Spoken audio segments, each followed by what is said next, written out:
left, right. All right, you made it. This is SipTalk today. We're talking about casinos, we're talking about evictions, and we happen to be revisiting some bad first date tweets. Those seem to go over pretty well. I enjoy them. I know you guys enjoy them. So listen on. Let me know what you think about casinos and evictions. Evictions seem a bit controversial, so please share your opinion on those. And see you guys on the other end. This is SipTalk. Grab a drink and enjoy. Of course, it's Philly.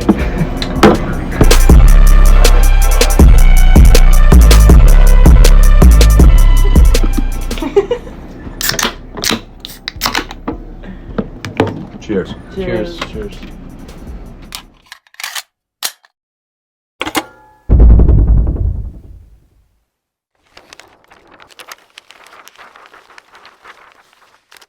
Welcome to Sip Talk, episode 169. My name is Justin DiGiulio out of my basement in New Jersey, joined by James, the Bosnator Boswell, professional referee, professional bartender, philosopher, and most exciting of all, accountant. James, nice to have you here. Yeah, How's we're in things? full burn mode with accounting right now. Oh, I can only imagine. It must be fun times. Yeah, it's eating up a lot of my spare time outside of my main job with the mortgages. So the accounting goes pretty heavy for the next month and a half, right? Yeah. Really,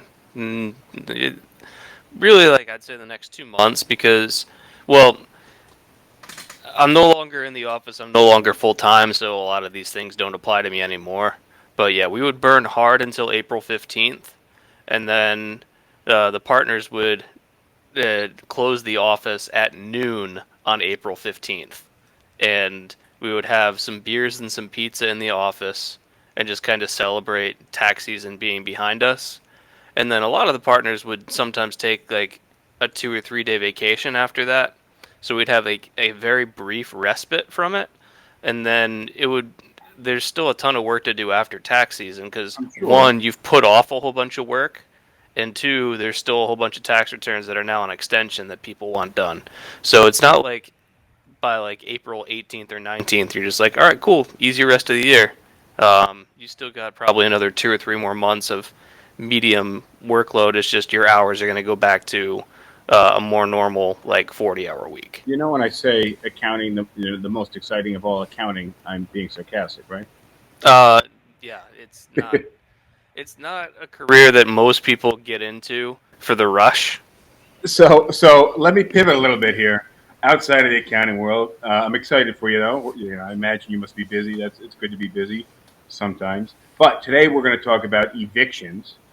A lot of talk right now on social media about evictions, and I want to talk a little bit about casinos. I was at the casino over the weekend, so I think that it'd be cool to share my experience. I'm not much of a casino guy, so I was as observant as I could be. And I got some good, some bad first date tweets I thought I'd share because they seem to have gone over pretty well, and I enjoyed sharing them with you. So I want you to start with the first date tweets. I can't do that. We gotta hold off on that. I gotta get into the meat and potatoes here. That's dessert, man. Okay. So I want to talk to you about casinos first. So you spent any time in casinos? Very little. Hmm. I actually haven't been to a casino in the United States. I've been to casinos in Spain. Okay. Well, I don't know what they're like out of this country. I would imagine it's probably very similar. Yeah. So I've been to one in upstate New York, the Saratoga Casino, which is like a lot of slot machines. But I only really That's not a real casino, though. Exactly. I only really walked through, and it didn't seem quite so vast. The casinos that I went to in Atlantic City, while I imagine they are not as intense and as abundant as Las Vegas, it was a bit of a different world inside the casino. Well, at least Atlantic City casinos are actual casinos. You've got chips, you've got table games. It's not just like video poker and slots like in Saratoga. No, it was a legitimate casino, and it was a couple-hour drive from the city, so it felt like an actual bit of a destination, which I think kind of amped up the fact that you're kind of going to a real casino. I want to say hi to the guys on Instagram, TikTok, I see some on either Facebook, YouTube, Twitch, or Twitter. So if you guys are watching us there, don't forget to subscribe. We appreciate the interaction with the podcast as well. So if you guys have questions about casinos, feel free to ask. So look, right off the bat, I walked into the casino and I saw I could smell a little. Didn't smell dirty or bad, but I could smell that just, and it was just such a faint enough smell that I wasn't even sure what it was at first. And then I saw a sign that said smoking area, and the casino has a designated smoking area, which it became pretty clear throughout the remainder of my time seemed to be pretty much everywhere in that Well, casino. I've always thought that anti-smoking ads come off as a little preachy and exaggerating, but there's one line from an anti-smoking ad that I think actually is on point, which is a no smoking section in a restaurant is like a no peeing section in a pool. Well, if the ventilation's good enough, for the most part, it'll pull the smoke outward. If the filtration's good enough, Yeah, but look, you're still swimming in pee. well, smoke tends to rise, and if you get the currents going upwards and out of the building, then it's not quite like the pool, but it's similar. But again, it's very faint secondhand smoke. But the thing that I noticed was like it transported me back to going places in the '90s where people would just sit with a cigarette and, for lack of a better description, just kind of chain smoke and sit and relax. Well, And I think just going to Atlantic City is like going back to the 90s. But just think about how smoking is banned inside pretty much everywhere right now. And I was thinking about it recently that the way that we portray smoking is it's like you're just it's not smoking weed is now like okay and almost encouraged. But if you're smoking in public, it's almost like shame on you. Whereas if you're smoking weed, people are like, "Oh, good times, have fun, man." But if you're smoking a cigarette, they're just like, "Oh, Smoking, it really depends on where you are. I'm in New York City, so I see people like it's even unpopular to be outside smoking a cigarette outside of a restaurant. For a while, that was like a hangout area. So Yeah. I don't see a lot anymore. Um, but look, so the smoking thing, and I realize that's because they want people comfortable. And then if you think about the demographic of the people that gamble, smoking kind of goes hand in hand with that. So, Yeah, they also serve alcohol there. well, I'll get there. Actually, that's the next thing I got. So, obviously, they serve alcohol. It's an establishment. Lots of places have bars, um, but they were free drinks, and the free drinks were mostly on the skill games.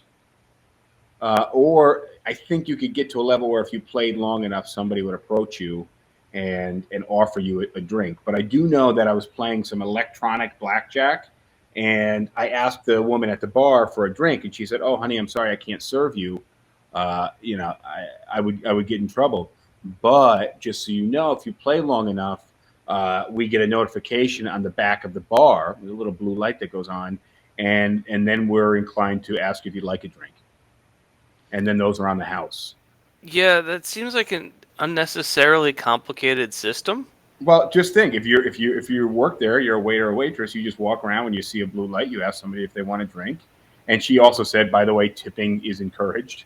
So I'm like, okay, I get it. Like you get your money, and as long as somebody's sitting here long enough, they're getting drinks. Yeah, and from the casino's perspective, like the more drinks you pump into a gambler, the better you're doing. Very, very clearly evident further on in the night for me. And then the slot machines. So there were some slot machines where you could still pull a lever, but most of them, the lever was just an electronic button. Anyways, you're pulling the lever and it's just pushing some. Mm-hmm. It's like shifting in a modern car. There's not much happening that's analog really, and they were confusing as fuck.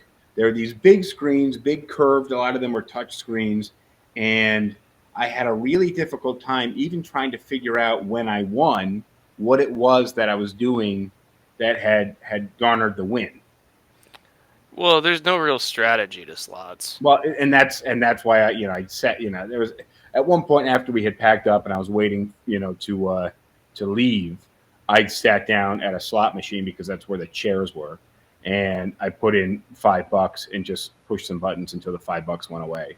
So, but I realized that slot machines were probably not a good approach to trying to win money just because there's no skill.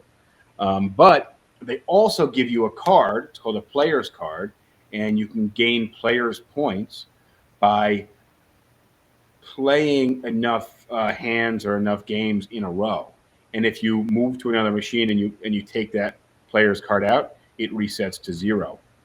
So they encourage you to play consecutive games to get points, and then those points just reset once you leave. So some pretty cool psychology when it comes to like making you feel special. Yeah, when it comes to business practice refinement, casinos are at about the apex. Well, well, yeah. I mean, with the free drinks, the machines also were confusing with how you were betting. So you could play a 50-cent game, but you would bet and you would basically like bet in multiples of 2 or 5 or whatever. Yeah, So you can bet different lines on the slot machine. So it might be a $1 bet, but if you bet like 9 lines or something, now it's a $9 bet. yeah, and but it's also very confusing to figure out what exactly you're doing. So um, I also noticed on the slot machines, especially, that when you win, there's a big notification, like it'll say winner, winner. Some Mm-hmm. bells will ding, and they really it's kind of like feel good, like what's the word, like dopamine. Good job, but and even on small wins. So Mm-hmm. even if you win, 20 cents. But what I also found was that if you bet $5, okay, so you're in for $5, and then you win $3, you actually lost $2. But the machine would still say in big letters, win, win, win. So I thought that was very deceptive. And then, of course, when you lose, there's no you lose that pops up on the screen. It just starts the next game. So they're literally not delivering any negative. They're not like prompting your emotions for any negativity. And No, they want to make it as quick as possible for you to get back in and play the next one. But when you win, they want you to slow down a little bit so that you experience the win. But like with the loss, they don't want to give you time to dwell on it. They want you to say, "I lost. All right, cool. Press the button next round." and it's almost there were times that I lost that I didn't even realize. I was like, "Oh, is it time for my bet now?" Especially when I was playing the electronic blackjack, and I was like, "Oh no, it's a new game already," or I lost. I'm on the whatever screen. So I didn't play much because I'm not really big in gambling because I know I don't have that skill, and I'm also way too ADD to like really get into it and start paying attention. There's a lot going on around me. I couldn't really focus. But I did play a little blackjack in that area where I first met. We first got there. I met the lady who told me how the free drinks thing worked. So I wanted to see if I could score some free drinks. And I actually played maybe like 40 minutes to an hour. I sunk in total maybe $10 to $15, so not like a That's ton of not money. bad. And I got 2 free drinks. So the way that I So looked at it is I could have sat at a bar for an hour and spent 10, 12, $15 on drinks and just not had any stimulation like that. yeah, so you So broke even. as far as I'm concerned, I got a couple of drinks and sat there for an hour. Um, but Rosh is asking if you saw anybody wearing a tuxedo there. so when I heard we were going to the casino, I said, okay, grab my suit. And then I was told, no, you have to wear cool clothes. You can't wear a suit. I was like, well, what do you mean cool clothes? I thought the suit would blend in. We're going to a casino. Now I'm thinking 1980s Rain Man when Tom Cruise and Dustin Hoffman buy some suits. Dustin Hoffman's what's the word I'm looking for? Not on the spectrum. He's autistic. That's on the spectrum. But and he can count cards. So they go to the casino. They're playing some blackjack or poker or something. and he's kind of the cards they're winning big. They got some suits made to go out to Las Vegas. Nobody was dressed like that. Well, And, in Vegas, you're gonna find casinos where people are dressed like that. You're in Atlantic City. well, that could have been the difference. And I will also say that the demographics were definitely aged pretty far north. A lot of old people there, which I thought was strange, but I guess you can take more risk when it comes to financial situations. You don't have to live as long, I guess. And Um, also, what else are you doing today? yeah, yeah, and I mean, if you're playing like you have whatever amount of money you're going to go in, and you're not going to dip any deeper than that. That's fine. Like, and I think that's probably the only way to play. But I can tell you, like losing money, I'm like, oh, I want to win this back. I got a little of that playing some blackjack.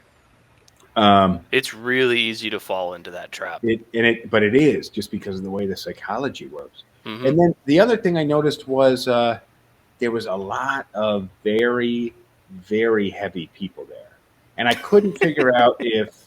Well, it's noticeable because I come from New York City, where everybody walks around, and you don't see like really obese people. But and because how else are they getting around? They're not going up and down the stairs and out and about and fifth floor walk up and coming in and out and walking to work. Whereas I walk at like 9 miles an hour everywhere I'm going. So I wasn't sure if it was just a cross section of America that like New York City wasn't a part of, or it was somehow related to the type of establishment. But we're talking heavy, heavy people, a lot of which were using canes or they were on little Mario Kart things. Well, you're also getting a lot of people that aren't from Atlantic City or New York City going to Atlantic City for the weekend. Yeah, yeah. So yeah, but I don't know if it was just a cross section of the general population that happens to be traveling, or it happens to be the population that gets lured in by casinos. Probably much more the latter. I would think so, but I just thought it was very strange. There were times where we were in an elevator that could fit 8 people, and there was 3 people on there, and I'm going, wow, I guess I'll let you guys ride up. I'll catch the next one, type of thing. Yeah. Which it's just an observation. That's anybody can feel any way they want about it. I just happen to notice it. And then the night that I was there, I'd like to just sit at the bar and kind of people watch and sit around. So I go up to the bar. I ordered a glass of Lagavulin, which is I don't know, a $90 bottle, $100 bottle. So you're probably looking at like 15 to $20 for a glass. Roughly, maybe, but usually when you get you can see the glass I'm holding up now. It's about a third of the way full. That is a very heavy pour. Yeah, that's gonna be like a 1.5 to 2.5 pour. You would usually, Like 1.5 to 2.5 times the standard pour. so I like to put my finger at the bottom of the glass, and usually that's the level that the drink is poured to. Obviously, the diameter of the glass matters, but the drink that I got was halfway full in the rocks glass, and I just thought to myself at the time, "Oh, this bartender doesn't have any idea what he's doing." Was it served neat? It was served neat, yeah. So there were no rocks, and I thought to myself, "Oh, he has no idea the value of the scotch, and he's probably not a very experienced bartender." Didn't think anything of it. I came back later, almost as like a nightcap, and had gone out, like played a little cards and smoked a cigar. Came back to have a little nightcap, and he poured me the same glass, and I remember thinking again, damn, that's like in New York City, this glass would have cost me $60, right? It would have been like a triple or Yeah. pour. Yeah, halfway full in the glass is going to be at least a triple pour.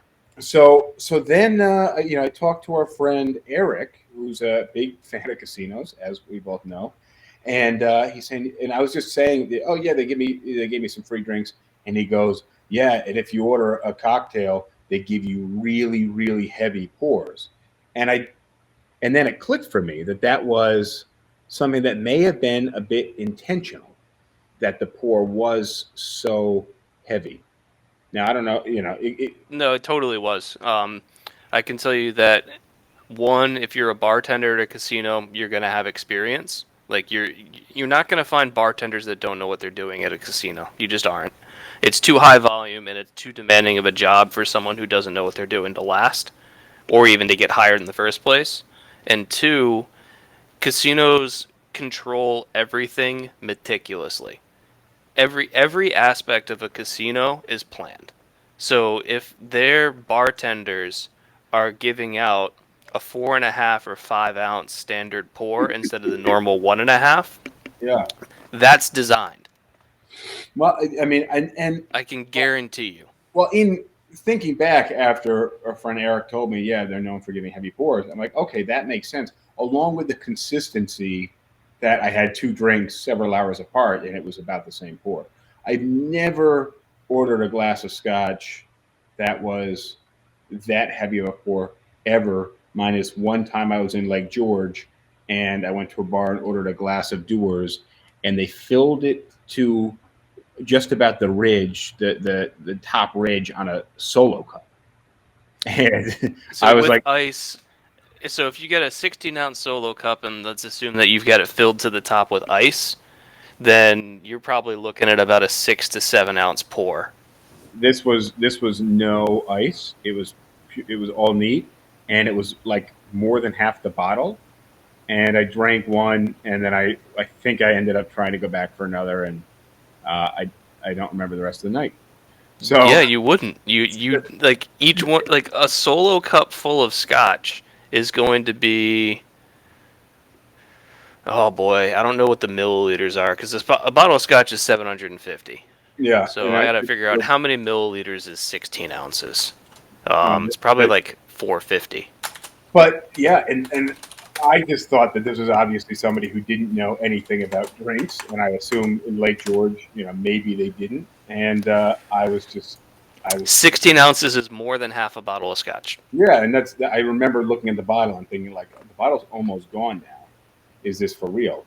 And I hadn't like there was no like flirtation involved or anything like that. I just don't know why you would serve somebody that much. Um, which reminds me of a funny story. So I used to, I worked at this gym in Albany, and there's a bunch of bars near this gym. It was a Latham Circle, so that was a popular area at once. So there was a lot of like shopping malls, some strip malls, and some like sports bars around. So there was this one sports bar I used to go to, and a couple of people from the gym used to go there. What was the name of the bar? Oh God, it was almost like it had Pony in the name or something. It was in the direction of Siena from the Latham Circle, but I can't remember the name.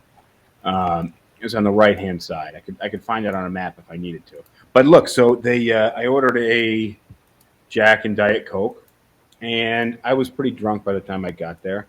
And what happened was the bartender, I would take a couple of sips from the drink and throw the drink back in the bar. And it originally was mostly Diet Coke and some Jack Daniels. And every time I took a few sips, put it back in the bar, I was talking to people, the bartender would top it back off with Jack Daniels. And that night I got very drunk and I stole a high top table and chairs. and and then when the bartender came to the gym, which I remember the gym, when they were working out, while they were working out, I set the table up with the chairs and the forks and knives on the table behind their car. So that was there when they came out from the gym. Um, so I'll figure out the name of the bar. This was obviously like 15 years ago. Yeah. So what games did you play at the casino? You did like video poker, video slots. You did video blackjack. Did you play any actual table games? I didn't, but we did have. I watched some for a while, but I wasn't about to. I wasn't about to play like penny tables or like for pennies. I wanted to play some real money, and I was trying really hard to. What's the word I'm looking for? To like really come up with like a technique and skill, and rather than just it being like pure chance. But there is the only way that you can reliably win is if you are extremely good at counting cards and playing blackjack. And there are systems that you can learn, but you've got to be able to do them quickly, accurately, and without getting caught. Yeah, and my blackjack technique was mostly take a hit if it's under 18, and that was about that. So Yeah, because like I tried to learn how to count cards, and I said quickly, accurately, and without getting caught. I can do of those three things one at a time. I can do it quickly, but it won't be accurate, and I'll get caught. I can do it accurately, but it won't be quick, and I'll get caught. the bar was called Jessica Stone's. Jessica Stone's in Latham. I didn't know if you'd know it. No, never been there. So yeah, but we had a friend that actually played some craps and was winning big time. And then after I had turned in, I understand he went back and played some more and lost all of his games and then some. So, but that's what happens when you're drinking. And I know that was the that was the tactic of the casino, and they ultimately won. All right, let's get to this evictions thing since that's the main topic. That is So you just went to the casino and you lost all your money. So let's talk about evictions. Well, I think the topic with evictions is it's so fucking polarized, and you can have disdain for your landlord because they have more than you, because they own the property, because they don't need that property to live in, right? They have a different place. But people not paying their rent, and given their, we're going to call coronavirus time some extenuating circumstances, and we'll say hi to Lisa. Actually, we just Rosh just told us Lisa was here. I want to say hi to Lisa and to the TikTok crew. See you guys. Hold on. Before we go into detail about this, let's just ask some questions to the people so that they can comment on this, like about evictions, and say like the first question I would ask is, when it comes to evictions, is it the landlord's fault or the tenant's fault? And two, like, do you think that there should be a moratorium on evictions at starting today? Do you think that there should still be a moratorium on evictions? And if so or not, why? Yeah, fair enough. But the question as to whether or not there should be evictions, I think, is a silly one, because I don't think it makes any sense to ban evictions, because then you don't need to pay rent, right? When you ban evictions, there's no implication for not paying rent. You agree with me there? To an extent. Okay, so why would you pay rent if you don't pay rent? You're not going to get kicked out. Well, like I moved out of my apartment in 2021, so I lived in my apartment through the first 18 months or so of coronavirus, and during that time there was a moratorium on evictions. I think. I don't really know. I still paid my rent. But you were also still working, right? Yes. And you didn't lose a job because of coronavirus. Yes. So, but my question is, if you stopped paying rent for whatever reason, should you be kicked out? Now, my question for people who say that no, you shouldn't be kicked out, would be, what responsibility does the landlord have to you? And if you're not going to pay rent, why is it fair that the landlord bears the burden of having to pay full property taxes and pay your utilities? And then, God forbid, utilities are in your name, heat and hot water, and you don't pay those utilities, and they get shut off, and now the landlord has to keep them on, so that one, it could be considered constructive eviction if he didn't pay it. And then two, if you didn't have heat and hot water, your pipes would freeze and do further damage to the house. So the landlord has all these costs, even though you're not paying rent. Well, and there's also various duties on the landlord's part to repair certain things in the house. So even if you're not paying rent, if there's things like mold or an appliance breaks or like things that are provided by the landlord per the lease, then the landlord still has to pay the money to fix those things, even if you're not paying rent. Yeah, and just general upkeep. So Mhm. mowing the lawn, caring for the sidewalks, shoveling snow. Yeah, if the roof is leaking, I'm working with a landlord right now. She's had somebody in there who actually faked the lease and moved in by telling the downstairs tenant that they had just signed the lease and went inside and locked their key inside because he let them through the back, and the downstairs tenant did, and they took occupancy, and they had a voucher, so the voucher started paying rent, even though they had faked the landlord's signature on the voucher lease. Really messed up, and they've been in there since before coronavirus, and then they haven't been able to be evicted throughout coronavirus. So, the landlord isn't rich, doesn't own a lot of property. This is a two-family home. She's her co-op that she lives in, and then this two-family home. And the two-family home is costing her so much money. The tenants are inside, intentionally damaging the place. Really bad news, and she can't get them out. So, I think what a lot of people don't understand is that most landlords, don't want to evict tenants. So there are some landlords that are buying buildings with rent control apartments in them, or under market value rent apartments, and they want those tenants out so that they can renovate the apartments, move new people in at a much higher rate. So I get having some defense over not wanting that to happen. Several years ago, I didn't, because my thought on renting was, well, you're borrowing this property, it's not owning it, and there's a clear line between renting and owning physical real property. That the owner technically owns it, so if they wanted to move in there themselves, they could. If they decided that they didn't like you anymore when your lease was up, they would move you out. They wouldn't evict you if they didn't decide they wanted to anymore. They'd wait for your lease agreement to be up, because it's a contract that goes both ways. They agree to let you live there for a year or two, and after that, there's no reason it needs to renew.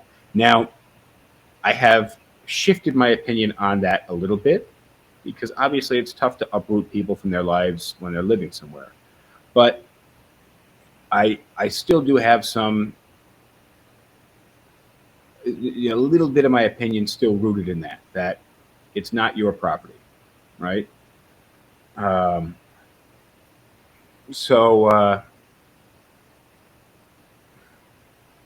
I don't know. I don't know where to go from there. How do I pivot out of that?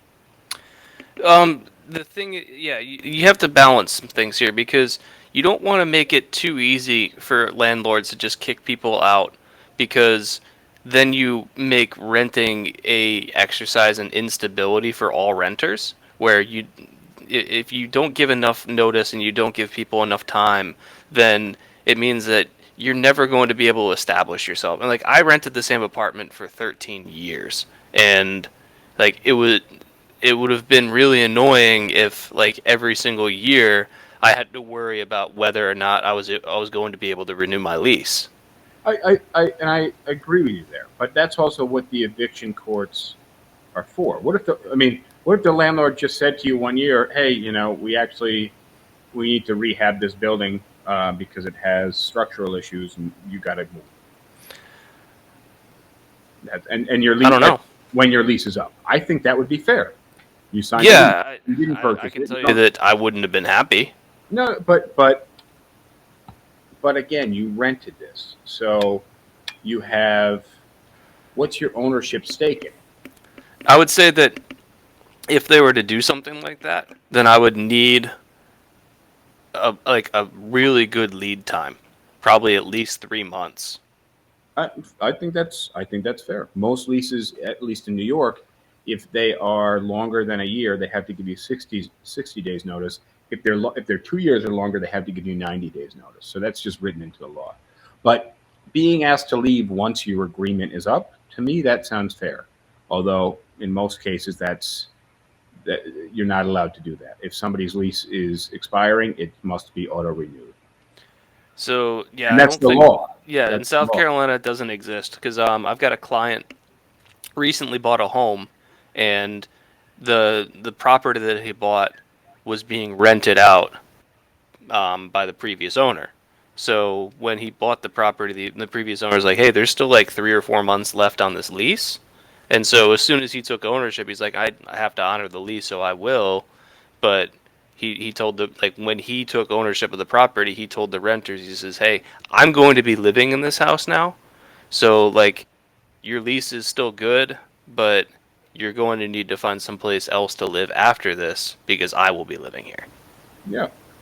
But he gave them time. Yeah, you can't do that in New York for the most part. Now I know there's some rent control, rent stabilization laws. If the building is stabilized, that gets a little sketchier there. But just generally, I think unless you're on a rent stabilized apartment, which the renewal is pretty much guaranteed, the landlord can't ask you to leave. So why is a landlord going to evict someone? Well, primarily non-payment of rent. The other would be damage to the building. Okay, damage to the building. I think those two things are going to take account of like 95 to 99% of like evictions. Well, what about other tenants are complaining about this tenant because maybe there's domestic disputes, police have been called, maybe they have a loud animal. I would imagine that would be a lot more difficult.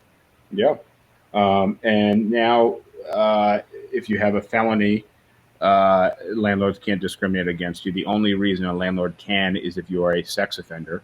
So if you're a murderer or, I don't know, a serial, grand theft autoer, they can't. I actually support that. Like, if having laws that prevent felons from doing normal things, to me, seems really unfair. Because if you're a felon and you went to prison and you served your time, that was the punishment.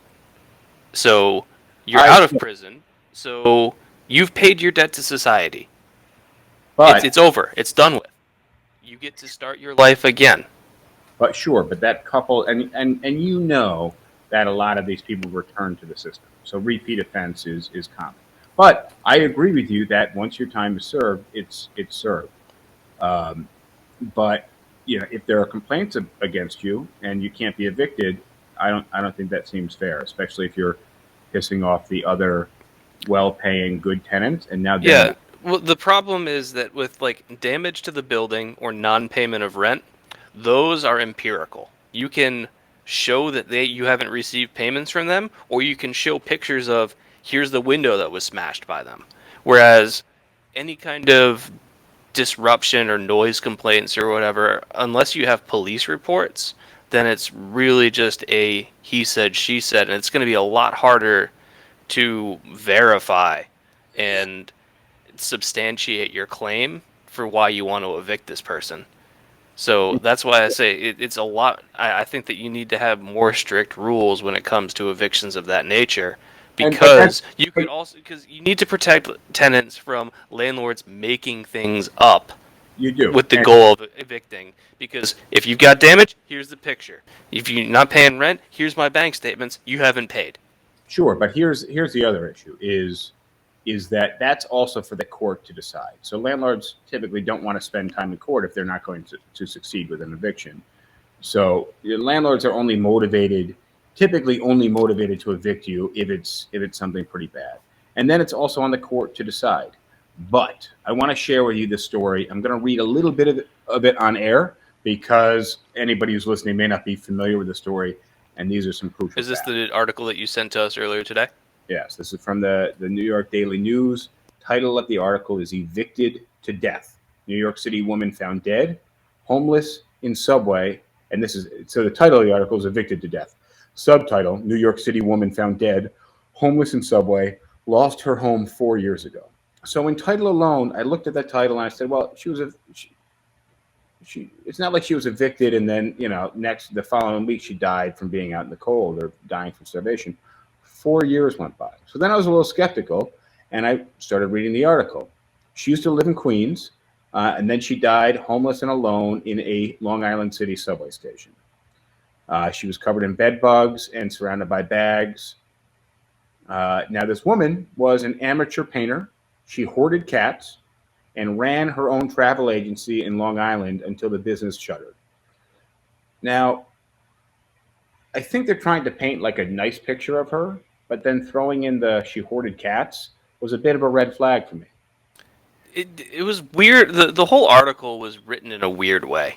Yeah, but it's like, oh, John Sullivan died, And also, I would recommend when you post this on YouTube, put a link to that article in the description so that people can see it.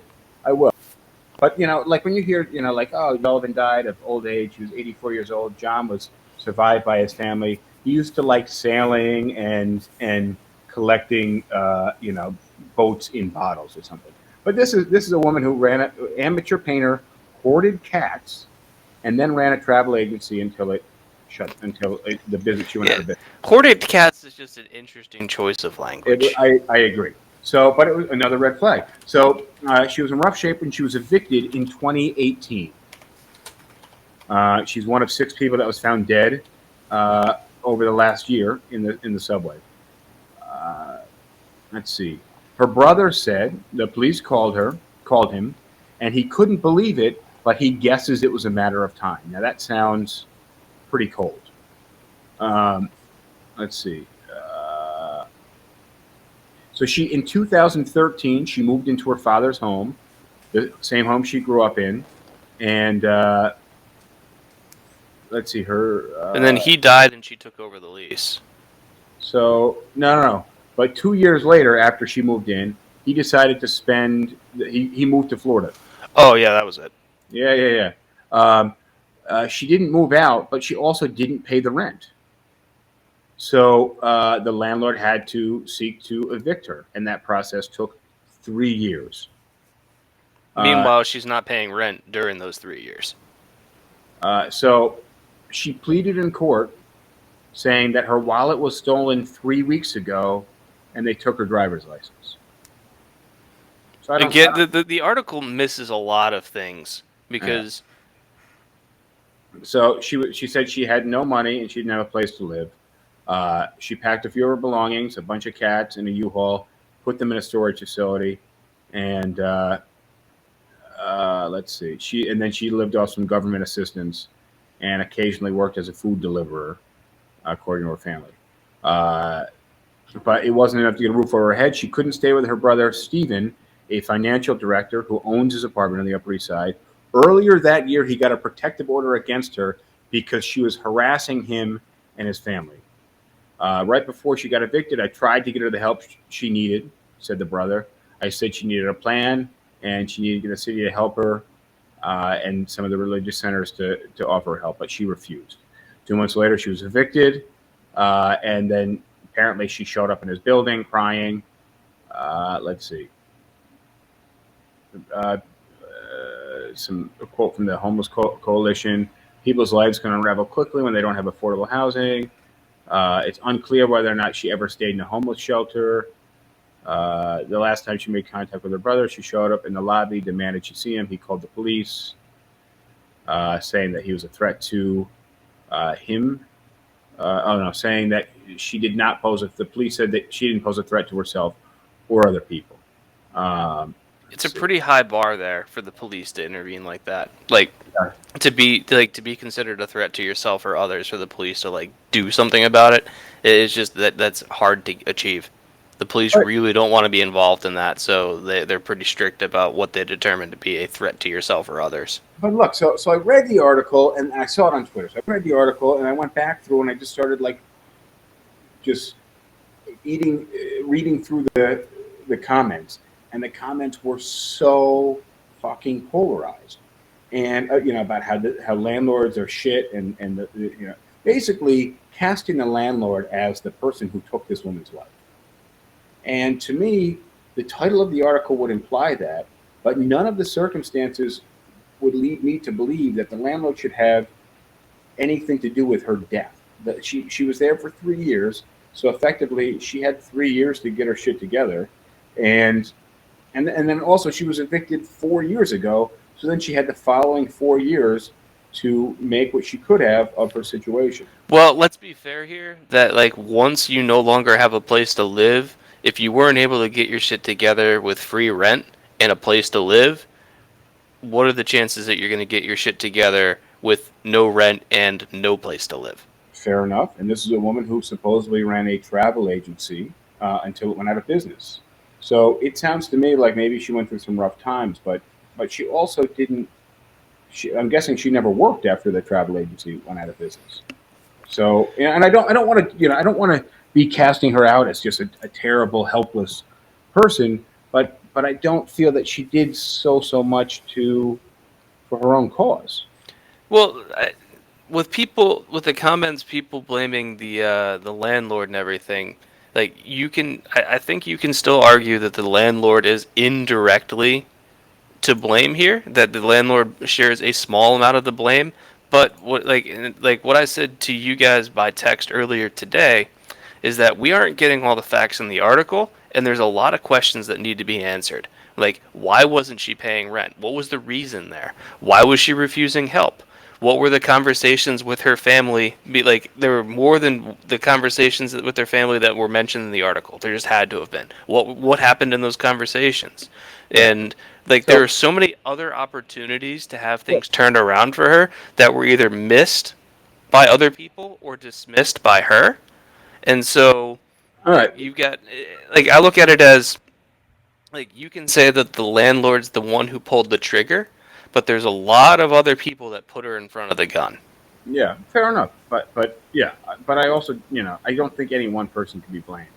No. But I want to share with you another controversial post that I saw today, and then I'll read through some of the comments just so you have an idea of how polarizing these things are. So apparently in a Bronx police precinct, there were 12 arrests this week after there were a lot of complaints because of shoplifters in like Rite Aid and stores like that. So there were 23 warrants and they recovered $1,800 worth of stuff. Now the stuff is mostly cosmetic products. So nail polish, soap, deodorant, tampons, things like that. So probably mostly makeup, because that stuff's relatively high dollar and also something that's easy to palm.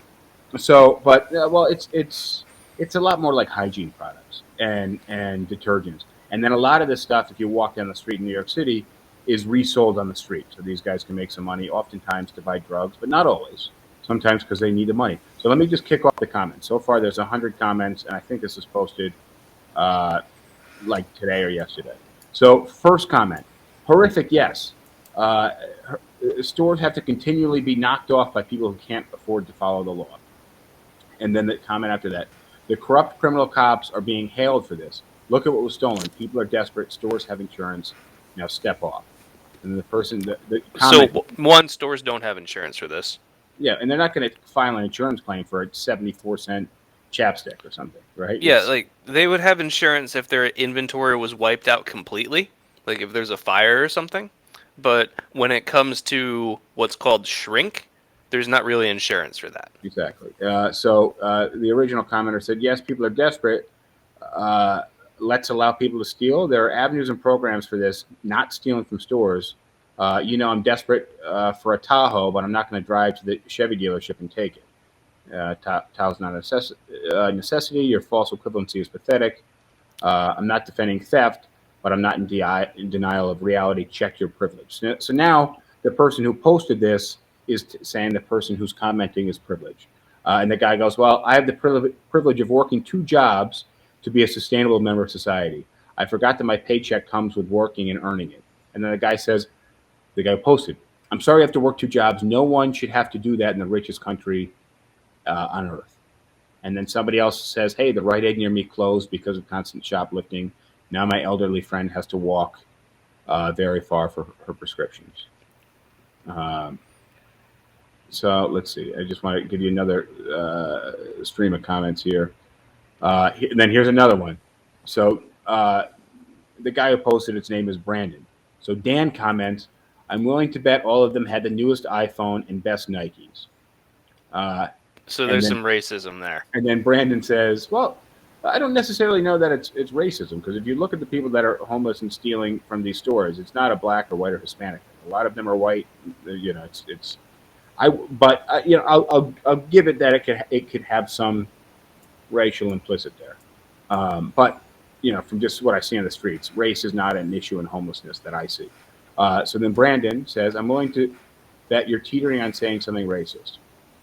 And then Dan says, what does iPhones and sneakers have to do with race? Now you're playing the politician and reporter and twisting things. And then Brandon says, now I know just sanctimonious classism when I see it. And this goes on for another 50 or 60 comments here. And it's just back and forth battling each other. And I'm guessing these two people are friends on Facebook, which is where I really, like, we're battling our fucking friends on our opinions about these things. And there's nothing constructive. No store should have to shut down because of shoplifting. And obviously nobody should have to shoplift. But the answer isn't one side or the other side or just bashing each other's fucking heads like a ram. No, and if you want to look at this issue, like, I would take a step back and say that there's a lot of issues going on right now, and like the arguments that you're seeing here are people selectively isolating something to make their point. But when you put all the issues combined together, it's really complicated, and you have to say, what's the reason that like people are stealing certain things from stores? What's driving them to do that? And but then also, is there it's not supposed to arrest people for stealing $2 worth of right? merchandise. And so then there's also there's the enforcement part of it. Of like, have we disincentivized police from enforcing laws and basically said it's okay to steal up to this much? And what is the amount that it's okay to steal for? Because right, that's but what that guy's arguing. Well, these people need it. And then when is it okay to steal? Because he's implying that sometimes it's okay to steal. right, and so you end up with a really complicated issue that doesn't have a good answer, but being able to, like, you're not going to be in 140 characters, you can't touch on all the factors that are at play, which is why I hate social media. And on the topic of social media, we got 9 minutes left, and we got 12 bad first date tweets. Let's finish on a high note. That's where I am right now because I need a little bit of levity. This shit was driving me nuts. So okay, this opened on the wrong screen here. He took me to the restaurant and went to the bathroom a lot and stepped out often to take calls. I thought it was weird, and then the waiter said, he's at another table with the blonde woman. He had 2 first dates going on at once. That's efficient. All right, next one. Man values his time. The guy accidentally, and this is pretty common, I feel like, the guy accidentally texted me instead of his mate about how the date was going. He said he regretted asking me out. We both checked our phones at the same time, and there was an awkward silence for the rest of the ride. That's bad. He asked if my sister was single. And I, you know what? That's great. Like, because if you're gonna torpedo a date, at least do it in a funny way. And yeah. My first date, and at the time we went to a sushi place, I decided to order 13 rolls.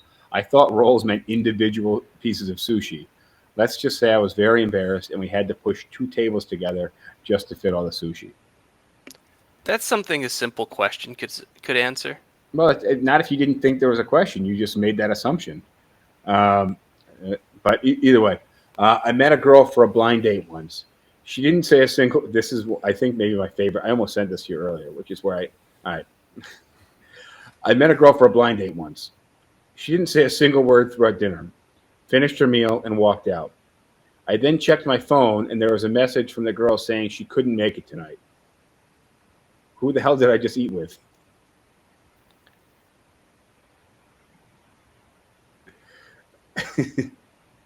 I'm trying to think about what happened there.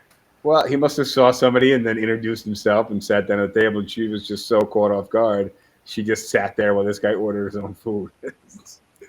Yeah, I don't know why she wouldn't say something, though. Like, because people are weird, and some dude just sat down at your table. Because I've gone to restaurants by myself, and I've eaten by myself. And if someone starts talking to me, or someone sits down, like usually if I'm at a restaurant by myself, I'll eat at the bar. But if I were at a table, and someone sat down at my table, I'd be like, excuse me, do I know you? I would have questions, and that would give them That's an you. opportunity to be like, I'm supposed to be here on a date. Are you Fred? No. That's you, my friend. Not everybody reacts like that. Fight or I don't know. flight. I guess I'm just willing to throw myself out there for definition. From Catherine. I went to a fancy restaurant thinking I was looking quite cute. When I introduced myself at the bar, my date said, "I thought you'd be thinner." I grabbed his drink, poured it in his lap, and said, "I thought you'd be smarter." I left and ate pizza that night. Well, Yeah. well, the ending of that is reinforcing the beginning. In college, a friend set me up on a blind date. I wasn't in a great mood because I received a traffic ticket a few hours before. My day got worse when my blind date arrived and turned out to be the cop who had given me the ticket. You see, I, that actually could. That shouldn't end a date. That should be like, a funny well, thing. yeah, like one of the two of them can play that off well. I met a guy from Tinder, and we ended the night at his ex-wife's house where I drunkenly helped her pick out a wedding dress for her upcoming marriage to someone else. That's very strange. No, that sounds awesome. Like, The first date in high school, we were out at dinner, and I kept feeling something funny in my sweater. My date commented on my fidgeting, and I was completely shocked as I reached up my sleeve to pull out a pair of my mom's underwear. I now do my own laundry. yeah, lesson learned. That's bad. Uh, well, yes, I have, and didn't even know it was a date. So this is replying to bad dates. The plan was to go to a Vikings game. I thought it was with more people, but apparently not. So with paint on my face and a Vikings jersey, he sends me the location, and I walk into a five-star candlelit restaurant, and he's formally dressed. Well, yeah, that's just lack of communication. On the mom's underwear and her sleeve thing, that makes me think of a story from college. I was dating a girl, and at the time I was in the dorm room and I was in the top bunk, and so she spent the night one night, and then like left the next day. I didn't think anything of it. About 3 or 4 days later, my roommate who slept in the bottom bunk throws a pair of girls' underwear onto my bed and says, "Are these yours?" And I say, "No, but they might be my girlfriend's." And he says, "They must have fallen down from your bed onto like my bed, and then when I was doing laundry, I scooped them up. Let me tell you about the conversation that my girlfriend had with me about these being in my laundry." Um, oh, his girlfriend had. Yeah, his girlfriend had some questions for him. I thought you were going to say you went to give them back to your girlfriend, and she's like, "Nope, they're not mine. Whose are they, James?" No, it was the conversation that he had with his girlfriend of her saying, "Whose underwear are these?" Yeah, not good. Um, my date let me out of the car while he tried to parallel park. After several failed attempts, he drove off. I feel bad for the guy. I assume he must have been very embarrassed. Um, But like, now you're just like stranded on the side of the road somewhere. I mean, I assume it must have been I don't know. I got invited to a girl's house for a home cooked meal, which is a podcast. We did we did a topic on that. The recipe called for 2 cloves of garlic. She used 2 heads of garlic, and I had to sweat out garlic for the next month. Um, I like your style. Garlic. I've never had a recipe where I've put garlic in. And I said, I think I overdid it on the garlic this time. Garlic's one of the best ingredients. I want to date this chick. She married the guy who posted the tweet, actually. Oh, well, That was an excellent. I was really into this guy, but I was so nervous. Our first conversation went like this. He said, "You smell good." I said, "Thanks. I use both my nostrils." that's funny. That was funny. Yeah, I don't think he got it by the looks of this. Uh, I once took a girl to a local pizza place for a first date. She proceeded to cover her slice of pizza with garlic powder and looked at me and says, "This is just in case you were planning on kissing me later." All right, I got three See, more. you know what? If you deliver that as a joke, like it comes off well. It's all about the tone. Because like, yeah, if you're on a date, be like, yeah, this is just in case you're trying to kiss me later. I only got time for one more because we got 30 seconds left.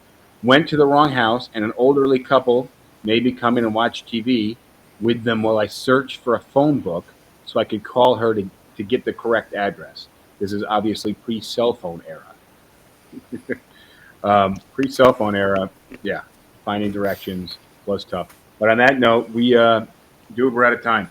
So I guess I'll have to wrap up the last two tweets next episode.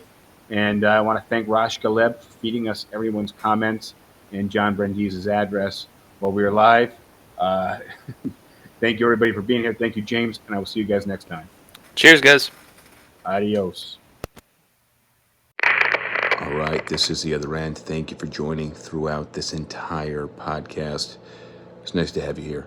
If you haven't already, make sure you subscribe to the podcast, which, if you made it this far, you owe me that. And don't forget to interact any other way. Comment, subscribe, share, like the podcast. It all helps us, and I appreciate that. And, of course, you can check out some of the other videos in the podcast SipTalk series. So enjoy those too. See you guys next time. I like PBR. I just got priced out of it.